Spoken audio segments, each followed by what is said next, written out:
Haweenku waa ubadhaxaadka bulshada. Waxaan ku soo gudbin doonaa 6 sababood oo haweeneyda uga tagto ninka ay jeceshahay. 1.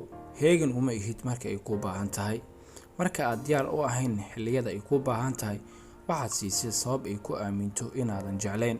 Haddii aadan diyaar u ahayn, waxaad bartay inay noolaato la'aanta, ugu dambeyn way ka tagaysaa.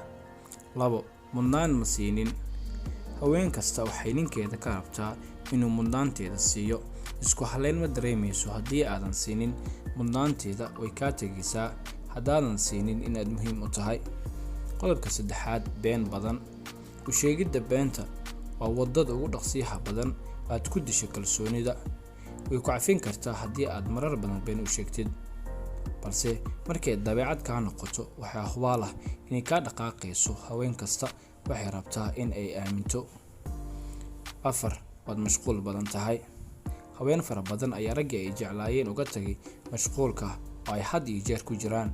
Marka aad mar dhif ah waqti la qaadatid adigoo mashquul ah, waxaad gelisay shaki ah inaysan muhiim ku ahayn. Qodobka kale, ma qiimeysid dadaalkeeda. Markii haween ay si dhab ah u jeceshahay nin, waxay isku dayaysaa wax kastoo xiriirka ay ku shaqayn karo. Waxay ka filaysaa inaad ku qiimeysid dadaalkeeda yarka. Haddii aysan dareemin in lagu qiimeeyay, way ka tagaysaa xitaa haddii ay adiga ku jeceshahay. Qodobka kale, kalsooni kuma qabtid.